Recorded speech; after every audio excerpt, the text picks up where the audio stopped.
পরিচালনা করার জন্য দক্ষতার সঙ্গে সেখানে সুযোগ দিয়েছে বন্ধুরা। উনি কথা বলছিলেন পিএমএওয়াই ঘর নিয়ে, আসলে পেটে মোচড় ধরে গেছে, কষ্ট হচ্ছে। প্রধানমন্ত্রী এসে আমাদের মুখ্যমন্ত্রীর প্রশংসা করে গেছেন। প্রধানমন্ত্রীর আবাস যোজনা 11 সালের নাম অনুযায়ী যে লিস্ট তৈরি করা হয়েছে 2011 সালে, সেই লিস্ট অনুযায়ী ঘর হয়েছে উনি বলছেন। 14 সালে দিল্লিতে মোদিজির সরকার এসছে, আপনারাও তো ত্রিপুরা রাজ্যে ক্ষমতায় ছিলেন। ঘরের রাজনীতি নতুন নয়। ত্রিপুরা রাজ্যে একটা ঘর নিয়ে বহুত রাজনীতি আমরা দেখেছি, একটা রেগার জব কার্ড নিয়ে বহুত রাজনীতি আমরা দেখেছি বিগত দিনে কমিউনিস্টের শাসনে। সেই ঘর আপনাদের আমলে কখানা ঘর প্রদান করা হয়েছে, আমাদের একদিনে কখানা ঘরের টাকা প্রদান করা হয়েছে, আপনি হিসাব করে নেবেন, মিলিয়ে নেবেন। এখন জ্বালা হচ্ছে, হিংসা হচ্ছে যে মুখ্যমন্ত্রী বিপ্লব দেব উনি প্রশংসা কুড়িয়ে নিলেন, প্রধানমন্ত্রী থেকে বাহবা নিয়ে নিলেন। আগামী দিনে তো আমি যে 20 বছর মুখ্যমন্ত্রী ছিলাম, তবে আমার অ্যাচিভমেন্টটা কি, মানুষ আমাকে কিভাবে চিনবে, মানুষ আমাকে কিভাবে জানবে। এবং যেটা বাস্তব, যে আপনারা নিশ্চয়ই জানেন যে পিএমএওয়াই ঘরের যে গাইডলাইন, সেই গাইডলাইন উপরে যদি টিনের ছাদ থাকে তবে তাদেরকে গরিব বলে চিহ্নিত করা হবে না। আপনার মাটির ওয়াল থাকতে পারে, বেড়ার সেখানে দরজা থাকতে পারে, কিন্তু উপরে টিনের ছাদ থাকলে আপনি ঘর পাবেন না। আমাদের রাজ্য আপনারা জানেন যে গ্রামে গঞ্জে প্রতিটি জায়গায় টিনের ছাদ সেখানে রয়েছে, গরিব অংশের মানুষ। আইনের বেড়াজালে পড়ে, সিস্টেমের বেড়াজালে পড়ে অনেক গরিব অংশের মানুষ সেখান থেকে বঞ্চিত হচ্ছিল। আমাদের মুখ্যমন্ত্রী এবং উপমুখ্যমন্ত্রী একসঙ্গে দিল্লিতে গেলেন, প্রধানমন্ত্রীজিকে বোঝানোর চেষ্টা করলেন। প্রথমবার উনি নাকচ করে দিলেন, তারপরও যখন বোঝানোর চেষ্টা করলেন, প্রধানমন্ত্রী শুনলেন এবং তার যৌক্তিকতা স্বীকার করলেন, করে পিএমএওয়াই ঘরের নতুন যে গাইডলাইন ছিল তা পরিবর্তন করে নতুন গাইডলাইন আনলেন এবং সেটা সংশোধন করে আনলেন। এখন আজকে ত্রিপুরা রাজ্যের একসঙ্গে মোদিজি দিল্লিতে বসে প্রায় 1.5 লক্ষ মানুষকে ঘর প্রদান করেছেন। প্রথম কিস্তির টাকা 48,000 টাকা করে, 709 কোটি টাকা। ত্রিপুরা রাজ্যের পঞ্চায়েতগুলোতে, ব্লকগুলোতে 58টা ব্লক, সেই 58টা ব্লকে একসঙ্গে 709 কোটি টাকা গেছে, প্রায় 1.5 লক্ষ মানুষকে 48,000 টাকা করে। কেন আপনাদের আমলে সেটা হয়নি? কেন দিল্লিকে আপনারা বুঝাতে পারলেন না? এটাই তো ডাবল ইঞ্জিনের ফসল, এটাই তো ডাবল ইঞ্জিনের সুফল। বারবার বলছিলেন যে ডাবল ইঞ্জিনের সরকার, ডাবল ইঞ্জিনের সরকার।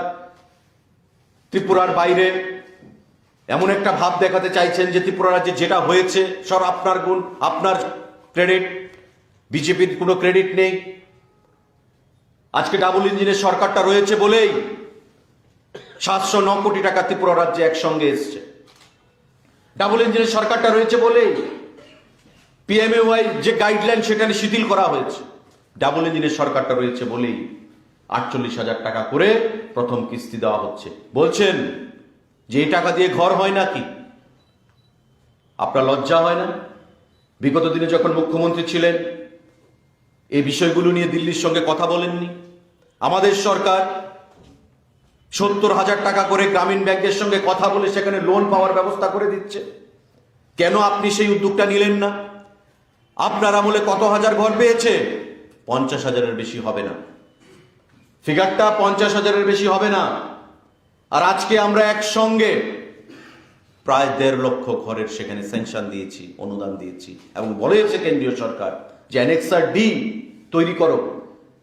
2024-এর মধ্যে ভারতবর্ষের কোথাও যেন ঘরের প্রয়োজনীয়তা না থাকে। আমাদের রাজ্য ছোট্ট রাজ্য, কেন্দ্রীয় গ্রাম উন্নয়ন মন্ত্রী বলেছেন, প্রধানমন্ত্রী বলেছেন যে মার্চ এবং এপ্রিলের পর আরো 80,000 ঘর প্রদান করা হবে। যা ঘর চাই সমস্ত ঘর প্রদান করা হবে অ্যানেক্সার সি কমপ্লিশনের পর, সেই মার্চ এবং এপ্রিল মাসের পর থেকে। বন্ধুরা, আমরা যদি ইচ্ছে করতাম, আপনারা 2011 সালে যেভাবে তালিকা তৈরি করেছেন নিজের কাছের লোককে ঘর পাইয়ে দেওয়ার জন্য, কেন্দ্রীয় সরকার এবং রাজ্য সরকার যৌথভাবে মিলে সেই বেনিফিশিয়ারির যে তালিকা, সেই তালিকা আমরা পাল্টে ফেলতে পারতাম, চেঞ্জ করে দিতে পারতাম। কিন্তু আমরা মনে করেছি যে ঘর গরিব মানুষের জন্যে, ঘর নিয়ে কোনো রাজনীতি নয়, যে রাজনীতি করেছে বিগত দিনে communist party of India Tripura রাজ্যে, সেই ঘর নিয়ে আমরা কোনো রাজনীতি করব না। আমরা এই লিস্ট অনুযায়ী ঘর প্রদান করবো। মুখ্যমন্ত্রী পরিষ্কার ভাষায় বলেছেন, প্রধানমন্ত্রীজি বলেছেন, যে লিস্ট রয়েছে সেই লিস্টের মোতাবেক দিয়ে দাও। নতুন করে সংযোজন আমরা করব মার্চের পর অ্যানেক্সার ডিতে। এবং এই ঘর যে টাকা দেওয়া হচ্ছে সেই টাকা সাফিসিয়েন্ট নাও হতে পারে ঘর তুলতে গিয়ে। আমরা রাজ্য সরকারের তরফ থেকে বেনিফিশিয়ারিদেরকে আরো 70,000 টাকা করে লোন পাওয়ানোর ব্যবস্থা করে দিচ্ছি গ্রামীণ ব্যাংকের মাধ্যমে কথা বলে। এই উদ্যোগটা কেন আপনারা বিগত দিনে নিলেন না? আমাদের সরকার সেই জিনিসটা আমরা বলেছি। তাও বলেছেন যে যারা ঘর পাচ্ছে তাদের কাছ থেকে নাকি আমাদের কার্যকর্তারা গিয়ে 5,000, 7,000, 8,000, 10,000 টাকা করে উপঢৌকন চাইছে। লজ্জা হলো না এই কথাটা বলতে আপনাদের? এটা আপনাদের দলের কালচার ছিল, কমিউনিস্ট পার্টির কালচার ছিল, আপনার সরকারের কালচার ছিল, যে অর্থ নিয়ে ঘর প্রদান করা, অর্থ নিয়ে রেগার টাকা থেকে অর্থ খেয়ে ফেলা, ব্লকের টাকা থেকে অর্থ খেয়ে ফেলা, ক্যান্সারের রোগীর টাকা খেয়ে ফেলা, বেনিফিশিয়ারিদের টাকা খেয়ে ফেলা, ফিশারি দপ্তরের টাকা খেয়ে ফেলা, এগ্রিকালচারের টাকা খেয়ে ফেলা, এআরডিডির টাকা খেয়ে ফেলা। এটা আমাদের সরকারের সেখানে কালচার নয়। আপনাদের এই কালচার 2018 সালে ত্রিপুরা রাজ্যের মানুষ বিসর্জন দিয়েছে। ত্রিপুরা রাজ্যের মানুষ নতুন কালচারকে এনেছে। এই কালচার 5,000, 7,000, 8,000 টাকার জন্য রাজনীতি করে না।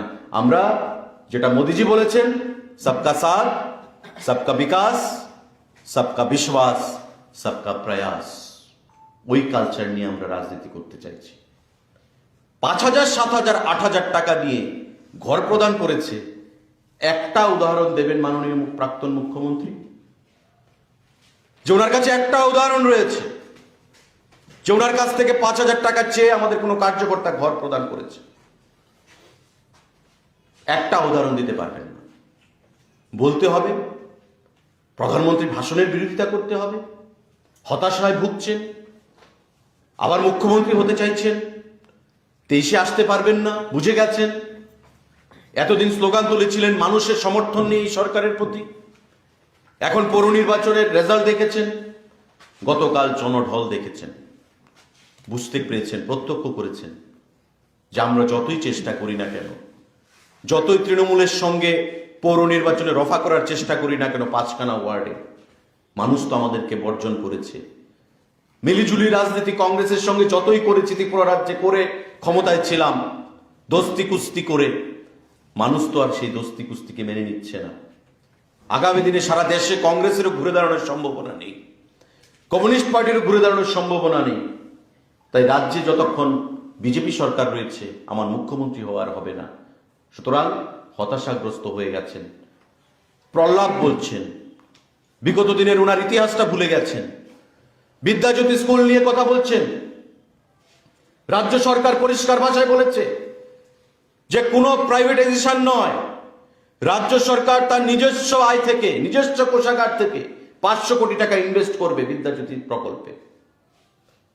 সেন্টার অফ এক্সেলেন্স তৈরি করা হবে স্কুলগুলোতে, যাতে বাইরের স্কুল, যে কনভেন্ট স্কুল, তাতে মানুষের আগ্রহটা কমে আসে, আমাদের রাজ্যের স্কুলের মধ্যে যেন আগ্রহটা থাকে। সেলফ কন্ট্রাডিক্টরি কথা বলছে। কেন সব স্কুলে হবে না? আপনারা কি করেছেন? 4,500 স্কুল ছিল ত্রিপুরা রাজ্যে, বর্তমানেও রয়েছে। সেই স্কুলগুলো থেকে 100 স্কুলকে আমরা বাঁচবো অ্যাজ এ কেস স্টাডি। আমরা সাকসেসফুল হব, পরবর্তী সময়ে আমরা আরো স্কুলকে বৃদ্ধি করব, সেই তালিকার আওতায় বৃদ্ধি করব। সহ্য হচ্ছে না আসলে, কারণ তাদের যেটা পলিসি ছিল, তাদের যেটা স্টাইল, যে মানুষকে অন্ধকারে রাখো, মানুষকে অশিক্ষিত করে রাখো, মানুষকে নিরক্ষর করে রাখো, আর আমাদের এসএফআই, ডিওএফআই ক্যাডারদেরকে দিয়ে আমরা শিক্ষক বানিয়ে দেব। তারা গিয়ে এসএফআই কিভাবে করতে হবে, ডিওএফআই কিভাবে করতে হবে সেগুলো শিক্ষা দেবে, আর ডান্ডা কিভাবে ধরতে হবে সেগুলো শিক্ষা দেবে। এই হচ্ছে ক্যাডার, মাস্টার বাবু। তাদেরকে দিয়ে আমরা শিক্ষকতাটা করাবো, তবে কমিউনিস্ট পার্টি শক্তিশালী হবে। আজকে সেই সিস্টেম থেকে রাজ্য সরকার ঘুরে দাঁড়িয়ে গেছে, সেই সিস্টেম এখন আর নেই। 100টা স্কুলকে সেখানে তালিকাভুক্ত করে 500 কোটি টাকার মতো খরচা হবে আগামী দিনে, শিক্ষার দিক থেকে, খেলাধুলার দিক থেকে আন্তর্জাতিক মানের তৈরি করার চেষ্টা হচ্ছে। আজকে স্লোগান তুলছে যে প্রাইভেটের হাতে তুলে দিচ্ছে। প্রাইভেটাইজেশনের হাতে তুলে দিচ্ছে। আসলে এদের যে রাজনৈতিক শিষ্টাচার, রাজনৈতিক কালচার, মানুষকে বিভ্রান্ত করা, একটা মিথ্যাকে গোয়েবলস কায়দায়, সেই জিনিসটা থেকে কমিউনিস্ট পার্টি এখনো ঘুরে দাঁড়াতে পারছে না। আজকে তাই স্বাধীনতার ৭৫ বছরের আমরা আজাদি কা অমৃত মহোৎসব পালন করছি। কমিউনিস্ট পার্টি তিমিরেই চলে গেছে, অন্ধকারে নিমজ্জিত হয়ে গেছে। আগামী দিনে ভারতবর্ষে আর ঘুরে দাঁড়ানোর কোনো সেখানে সম্ভাবনা নেই। বন্ধুরা, প্রধানমন্ত্রীকে গাল বন্ধ করছি, আমরা এমএসপি রেটে ধান ক্রয় করছি, এতে ওনার পেট ব্যথা রয়েছে। ওনাদের যখন সরকার ছিল কি দেখতাম, মাঠের মধ্যে, রাস্তার মধ্যে লাল ঝান্ডা নিয়ে ক্যাডারদেরকে নামিয়ে দিত কৃষক সভার নাম বলে। কি, কেন্দ্রীয় সরকারকে এমএসপি রেটে ধান ক্রয় করতে হবে, ধান ক্রয় করতে হবে। কেন্দ্রীয় সরকার ধান ক্রয় করবে? রাজ্য সরকারে রয়েছেন আপনারা, কোনোদিন তো বলেননি যে আমরা সিদ্ধান্ত নিয়েছি, ক্যাবিনেট সিদ্ধান্ত হয়েছে আমরা ধান ক্রয় করব। কেন্দ্রীয় ফুড দপ্তরের সঙ্গে কথা বলে আমরা সেখানে প্রচেষ্টা নিচ্ছি, কোনোদিন তো বলেননি।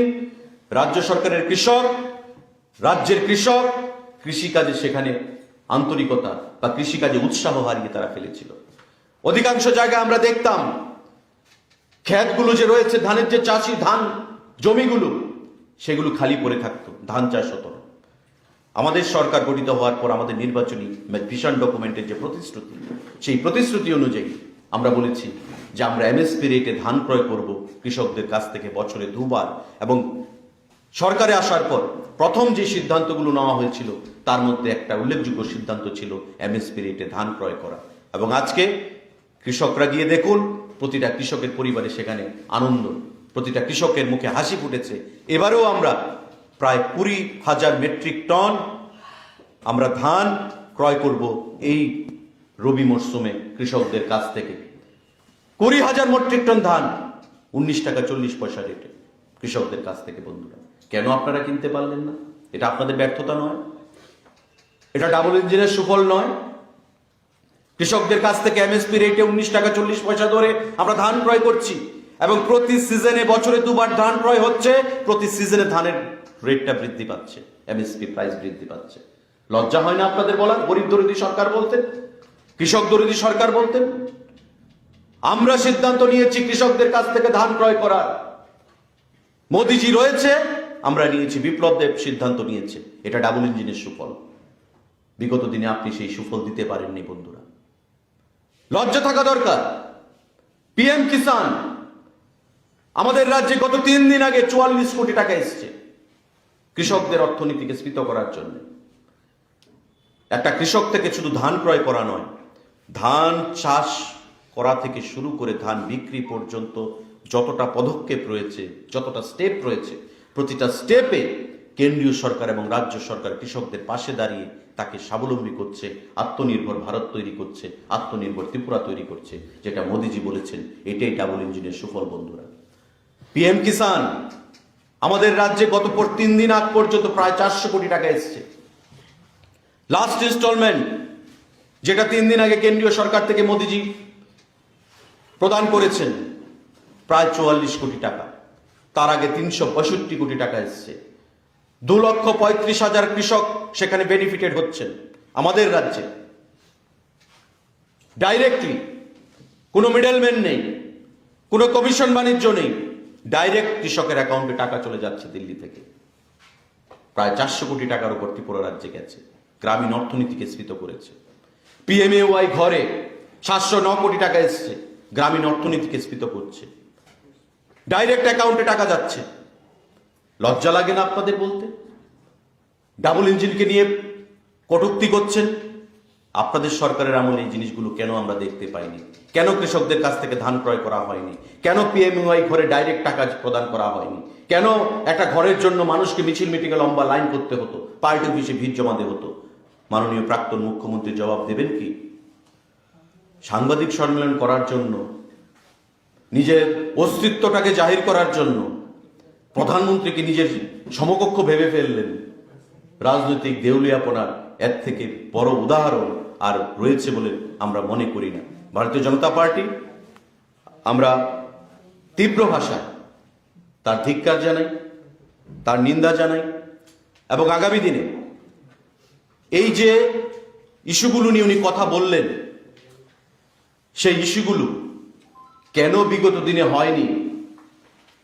আমি প্রশ্ন করতে চাইছি আপনাকে, আপনার সরকারের আমলে কেন এই ইস্যুগুলো নিয়ে আপনি কথা বললেন না? এয়ারপোর্টের কথা লজ্জা হলো না? এটা সিস্টেম। পার্লামেন্টারি ডেমোক্রেসিতে একটা সরকার আসবে, একটা সরকার যাবে। একটা সরকারের আমলে অ্যাডমিনিস্ট্রেটিভ স্যাংশন আসবে, আরেকটা সরকারের আমলে হয়তোবা ওই অ্যাডমিনিস্ট্রেটিভ স্যাংশনের পর টাকা স্যাংশন হবে, টাকা স্যাংশনের পর টেন্ডার হবে, টেন্ডারের পর সেখানে কাজ শুরু হবে, কাজ কমপ্লিট হবে। একটা সরকার সবসময় থাকবে না, চলতে থাকবে এটা ধারাবাহিকভাবে। আমি যেটার ভিত্তিপ্রস্তর স্থাপন করে গেছি, হয়তো আরেক সরকার এসে সেই বিল্ডিংটার উদ্বোধন করবে, কিন্তু দেখতে হবে যে অর্থ দিয়ে কোন সরকারটা ওই প্রজেক্টটাকে সাহায্য করেছে। আগরতলার এয়ারপোর্ট 450 কোটি টাকা খরচ হয়েছে। বাজপেয়ীজির সময় উনি বলছেন যে বাজপেয়ীজির সময় সিদ্ধান্ত হয়েছিল, আমাদের সরকার ছিল। তো বাজপেয়ীজি কার প্রধানমন্ত্রী ছিলেন? লজ্জা হলো না আপনার কথাটা বলতে? বাজপেয়ীজি কার প্রধানমন্ত্রী ছিলেন? কোন দলের প্রধানমন্ত্রী ছিলেন? কোন দলকে প্রতিনিধিত্ব করেছেন? তারপর বলছেন এখানে আমাদের সরকার ছিল।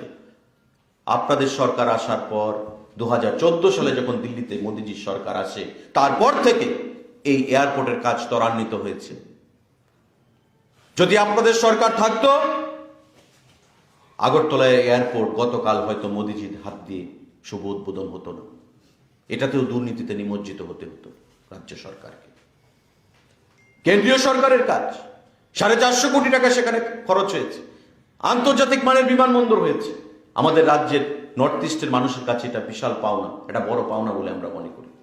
কিন্তু মোদিজি যেভাবে অর্থ দিয়ে স্যাংশন দিলে হয় না। একটা কাজের হচ্ছে একটা অ্যাডমিনিস্ট্রেটিভ স্যাংশন, আরেকটা হচ্ছে ফিনান্সিয়াল স্যাংশন। ফিনান্সিয়াল স্যাংশনও দিতে হবে। ফিনান্সিয়াল স্যাংশনটা কে দিয়েছেন? আমাদের দেশের প্রধানমন্ত্রী মোদিজি দিয়েছেন। তাই সঠিক সময়ে এই এয়ারপোর্ট আমরা আমাদের জনতার হাতে, জনগণের হাতে আমরা তুলে দিতে পেরেছি।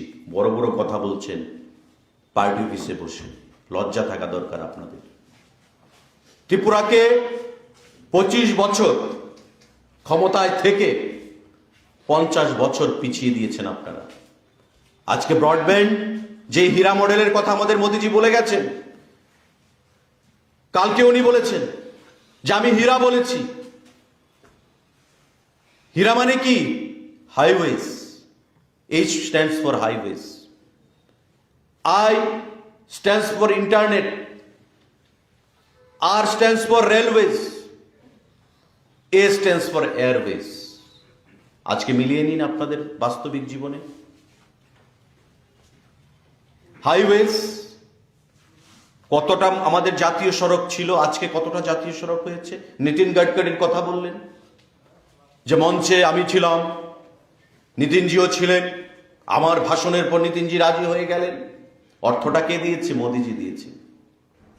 আজকে দেখুন আপনি, উত্তর ত্রিপুরা থেকে শুরু করে আমরা ধরে নিয়েছি যে নাগেরজোলা থেকে দক্ষিণ ত্রিপুরার যে রাস্তাটা, সেটা মানিকবাবুর আমলে সেটা কমপ্লিট হয়েছে। ন্যাশনাল হাইওয়েজ, বাকি যে ন্যাশনাল হাইওয়েজ 8টা আমাদের ন্যাশনাল হাইওয়েজ, কটা ছিল আগে? 44 নং জাতীয় সড়ক আমরা জানতাম, আজকে 8টা জাতীয় সড়ক এসছে আমাদের। কে দিয়েছে? যে নীতিন গডকরির কথা বলছেন উনি কার মন্ত্রী? যে আমাদের লড়াই করে আনতে হয়েছে। কখনো হয়তো বা বলবেন যে সূর্য পূর্ব দিকে উঠে পশ্চিম দিকে অস্ত যায়, এটাও আমাদের লড়াইয়ের ফসল। আমরা লড়াই করেছি, তাই সূর্য পূর্ব দিকে উঠে পশ্চিম দিকে অস্ত যায়। বামপন্থীরা না থাকলে হয়তো প্ল্যানেটও তার সেখানে গতিপথ পরিবর্তন করে দিত। এটাও আমাদের শুনতে হবে। বিগত দিনে আমরা অনেক কিছু শুনেছি। সুতরাং বামপন্থী এবং বামপন্থা, আমরা সম্মান করি বামপন্থাকে, কিন্তু বামপন্থার যারা ধারক বাহক ত্রিপুরা রাজ্যে এবং সারা ভারতবর্ষে, আজকে তারা মানুষের সঙ্গে বৈমাতৃসুলভ আচরণ করে, মিথ্যা কথা বলে এবং সময়ের সঙ্গে তাল মিলিয়ে চলতে না পারার জন্য আজকে তাদেরই অধঃপতন হয়েছে স্বাধীনতার 75 বছর বয়সে। বন্ধুরা, আজকে আমার প্রশ্ন মানিক বাবুকে, যে আন্দোলন কথা বললেন, রেলওয়ে এনেছেন আন্দোলন করে, আপনারা তখন কলেজে পড়তেন, বলছেন যে আমরা কলেজে পড়তাম তখন থেকে রেলের আন্দোলন করছি। এয়ারপোর্ট এনেছেন আন্দোলন করে, টিনের ছাউনি ছিল তখন, আন্দোলন করে এয়ারপোর্ট এনেছেন। তো ত্রিপুরা রাজ্যটাও আপনারা আন্দোলন করেই তৈরি করেছেন, ভারতবর্ষটাকেও আপনারা ওই আন্দোলন করেছেন। আমি আমার সাংবাদিক সম্মেলনের শুরুতেই বলেছি আপনাদের ভূমিকা কি ছিল। কমিউনিস্ট পার্টি প্রতিটা পদে পদে ভারতবর্ষের বিরোধিতা করেছে এই দল, আর বলছে যে দল জাতীয়তাবাদী দল, যেই দল ভারতবর্ষের সার্বভৌমত্ব, ভারতবর্ষের ইন্টারনাল সিকিউরিটি নিয়ে কখনো কোনো কম্প্রোমাইজ করেনি, সেই দলের বিরুদ্ধে কথা বলে বলছে যে এই দল স্বাধীনতা আন্দোলন নাকি ব্রিটিশের সঙ্গে হাত দিয়েছে, ব্রিটিশকে চামচাগিরি করত। আপনারা করেছেন ব্রিটিশের চামচাগিরি পঞ্চম বাহিনী হিসাবে। ভারতবর্ষের মানুষ ভালো করেই জানে ভারতবর্ষের স্বাধীনতা আন্দোলনের প্রতিটা গোপন তথ্য আপনারা ব্রিটিশের কাছে পাচার করে দিতেন, যাতে করে ব্রিটিশরা স্বাধীনতা আন্দোলনে জয়ী হয়, ভারতবর্ষের স্বাধীনতা আন্দোলন যেন জয়ী হতে না পারে।